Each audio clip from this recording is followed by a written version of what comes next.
This carriage is emptier than the last one.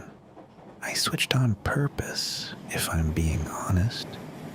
Saw you get on back at the platform and decided the other carriage wasn't worth riding in anymore. You can pretend you didn't notice. I'll let you have that. Last train of the night, huh? That's its own specific kind of person riding it. Not the 9 to 5 crowd. Not the after-work crowd.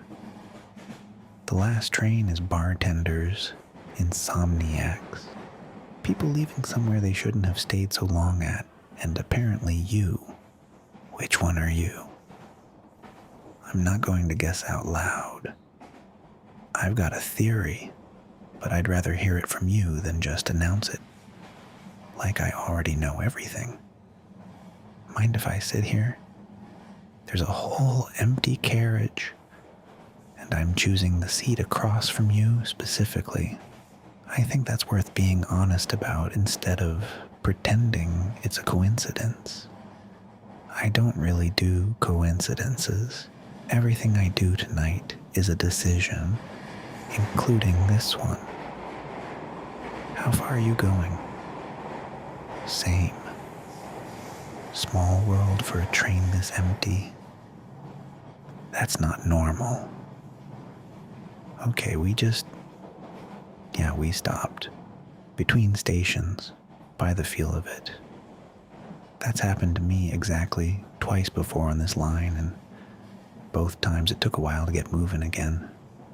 Don't worry about it too much. This line does this more than they'd like to admit. Signal issue. Somebody on the tracks, somewhere up ahead. Mechanical thing. Nobody ever explains properly over the intercom.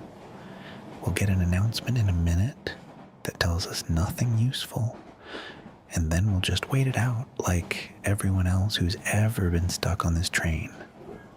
The lights are doing the thing. Emergency mode. They dim and flicker every few minutes until the system resets itself.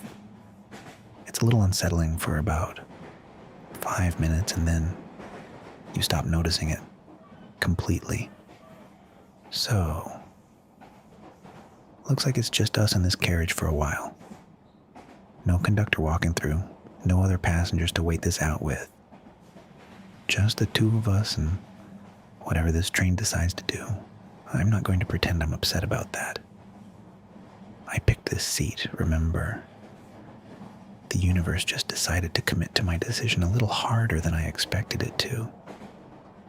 You don't seem too bothered either. Good. That's good. I'm Aiden. Figured I should say that before we're stuck in this carriage for an indefinite amount of time as two unnamed strangers. Feels wrong somehow, sitting this close and not even knowing what to call each other. Where were you headed? Not the stop name. The actual thing. What's at the end of this ride for you tonight? That's not what I expected you to say. I had a whole theory built on the platform, and you just dismantled it in one sentence. I like when that happens. Keeps things interesting. I was coming from a thing I didn't really want to be at, if you're curious. Spent 3 hours being polite to people I see maybe twice a year and pretending I find their lives interesting. I don't, for the record. Most of them.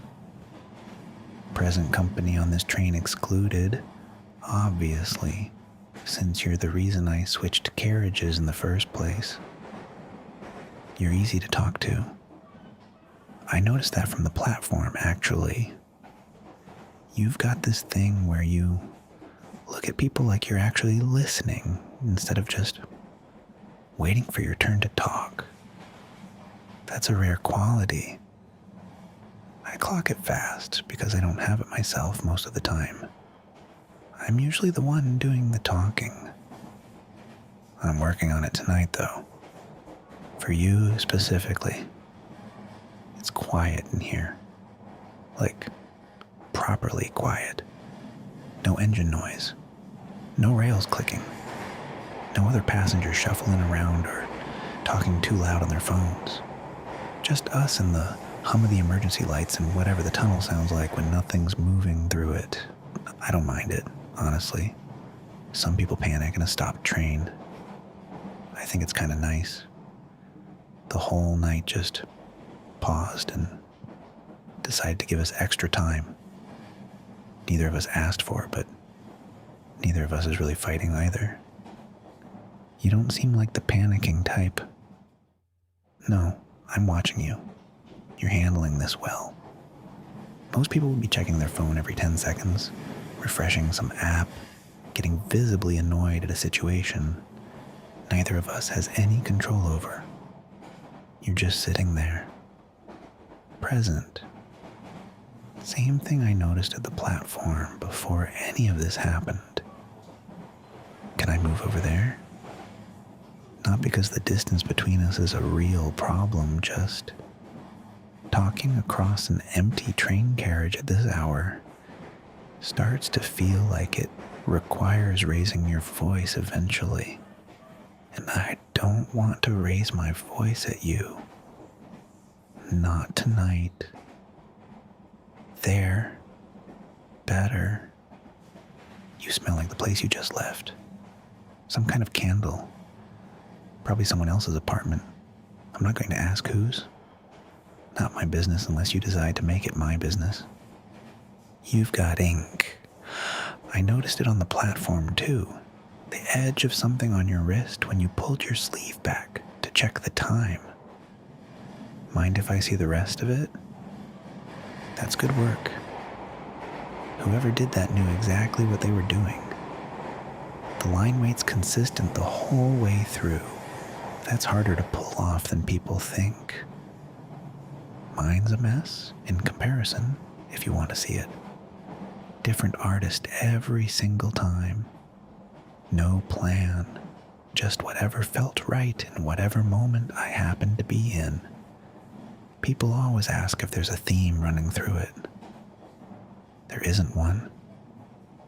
The theme is just me at different points in my life, deciding something mattered enough to put on my skin permanently and carry it forward. You've got that same energy though. Deliberate, like you don't do things without actually meaning them first. I like that about you. I noticed it before you even sat down properly, if I'm honest. This train's not moving anytime soon, by the way. I just want to be straightforward about that, so you're not holding out hope for the next 2 minutes thinking it'll suddenly lurch forward. We're going to be here a while yet. I'm not upset about that. I want to be clear about that part too, in case it wasn't obvious already. Are you? Yeah. I didn't think so. You know what's strange about a stalled train at this hour? Time stops meaning anything. Out there, everyone's rushing towards something. Work, sleep, the next thing on a list. In here, none of that applies anymore. We're just suspended, stuck in the in-between, with nowhere to be and no way to get there, even if we wanted to. I think that's why people say things in situations like this that they wouldn't normally say. The rules feel different, like whatever happens in this carriage doesn't have to follow the regular rules of how strangers are supposed to act. I've been thinking about that since the platform, actually. Tell me something true. Not small talk true, actually true. Something you wouldn't tell someone you just met under normal circumstances. I'll go first, if it helps. I don't usually do this. Switch carriages for someone. Sit this close. Say half the things I've said tonight. I'm generally the quiet one in most rooms, the one people have to work to get something out of. Tonight I just decided I didn't want to be that. I saw you and decided the quiet version of me could wait until tomorrow. That's true. All of it. Your turn. You're closer than you were a minute ago. I'm not saying that as a complaint. I'm saying it because I noticed. The same way I notice everything tonight, apparently. The lights keep doing that flicker thing, and every time they go dim, I lose sight of you for half a second. And then they come back, and you're still there. Still looking at me. The same exact way, and I have to be honest with you. That's doing something to me that an empty train carriage at 1 in the morning has no business doing to anyone. I thought about this back at the platform. Before any of this happened, before the train even stalled, I saw you standing there and thought about exactly this moment. Being close enough to actually see you properly, not guessing at you from across a crowded carriage. I don't usually act on that kind of thought. I'm telling you because I think you should know I'm not usually like this. This isn't a normal Tuesday for me either. You're not moving away. I noticed that too. The train's still not moving. I stopped caring a while ago whether it does or not. Honestly. Some small part of me is hoping it stays exactly like this a little longer. You're close enough now that I can hear you breathing, different than you were 10 minutes ago. Slower, like you're not in a hurry either. I think you already know what I'm about to say, even though I haven't said the actual words yet. I want to kiss you.